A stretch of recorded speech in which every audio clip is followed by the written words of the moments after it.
Legend Saravana ஸ்டோர்ஸின் Akshaya Tritiya offer சவரனுக்கு ரூபாய் 1000 தள்ளுபடி மே 12 வரை. ஓட்டு போடுற ஒவ்வொருத்தரும் விவரம் ஆயிட்டா அப்புறம் நம்ம எப்படி அரசியல் பண்றது?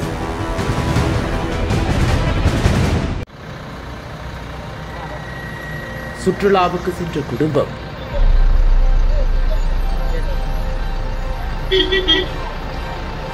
ரன்னிங்கில் வெடித்த கார் டயர். தாய் கண் முன்னே அரங்கேறிய சம்பவம்.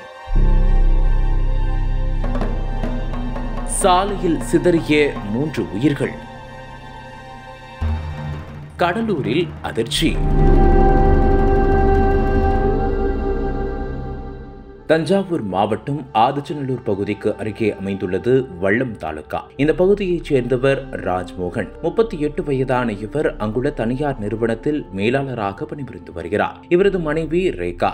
இந்த தம்பதிக்கு 2 மகள்கள் உள்ளனர். அதில் மூத்த மகள் நந்தனாவுக்கு 13 வயதாகிறது. இளைய மகள் மிருதுலாவுக்கு 8 வயதாகிறது. இந்த குடும்பம் ஒரு நிம்மதியான வாழ்க்கையை வாழ்ந்து வந்தனர். இந்த நிலையில் ராஜ்மோகன் குடும்பம் புதுச்சேரிக்கு சுற்றுலா செல்வதற்காக திட்டம் தீட்டினர். அதன்படி ராஜ்மோகன் குடும்பம் மற்றும் ரேகாவின் தோழியான டெல்பின் தெரசா, அவரது அக்கா இந்துமதி மற்றும் குழந்தைகள் உள்ளிட்ட 8 பேர் தஞ்சாவூரில் இருந்து புதுச்சேரிக்கு காரில் சென்று கொண்டிருந்தனர். இதையடுத்து அந்த காரை புதுச்சேரியைச் சேர்ந்த பிரவீன்குமார் என்பவர் ஓட்டி வந்தார்.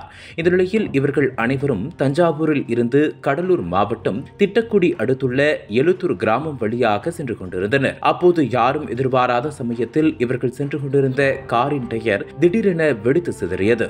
அப்போது அந்த வாகனம் ஒரு வளைவில் திரும்பிய போது திடீரென ஓட்டுநரின் கட்டுப்பாட்டை இழந்தது. இத்தகைய சூழலில் யாரும் எதிர்பார்க்காத சமயத்தில் அந்த கார் திடீரென தாறுமாறாக ஓடி பயங்கர விபத்தை ஏற்படுத்தியது. அந்த நேரத்தில் இதை பார்த்து அதிர்ச்சியடைந்த அக்கம் பக்கத்தினர் உடனடியாக சம்பவ இடத்திற்கு ஓடி வந்தனர். அப்போது இந்த விபத்தில் காரில் பயணம் செய்த இந்துமதி, சிறுமி நந்தனா மற்றும் ஓட்டுநர் பிரவீன்குமார் ஆகிய 3 பேரும் சம்பவ இடத்திலேயே பரிதாபமாக உயிரிழந்தனர். தொடர்ந்து அந்த காரில் சிக்கிய 5 பேரும் விபத்தில் படுகாயமடைந்தனர். இத்தகைய சூழலில் இச்சம்பவம் குறித்து ராமநாதம் போலீசாருக்கு தகவல் தெரிவிக்கப்பட்டது. அதன் பேரில் உடனடியாக சம்பவ இடத்திற்கு வந்த போலீசார் உயிரிழந்த 3 பேரின் உடல்களை மீட்டு பிரேத பரிசோதனைக்காக தஞ்சாவூர் அரசு மருத்துவமனைக்கு அனுப்பி வைத்தனர். தொடர்ந்து விபத்தில் படுகாயமடைந்த அந்த 5 பேரையும் ஆம்புலன்ஸ் மூலம் மீட்டு தஞ்சாவூர் அரசு மருத்துவமனைக்கு சிகிச்சைக்காக அனுமதித்தனர். அங்கு அவர்களுக்கு தீவிர சிகிச்சை அளிக்கப்படுகிறது. இந்த நிலையில் இச்சம்பவம் குறித்து வழக்கு பதிவு செய்த போலீசார் இந்த விபத்துக்கான காரணம் குறித்து விசாரணை மேற்கொண்டு வருகின்றனர். தற்போது கார் டயர் வெடித்து கவிழ்ந்து விபத்தில் 3 பேர் உயிரிழந்த சம்பவம் பெரும் அதிர்ச்சியையும் சோகத்தையும் ஏற்படுத்தியுள்ளது.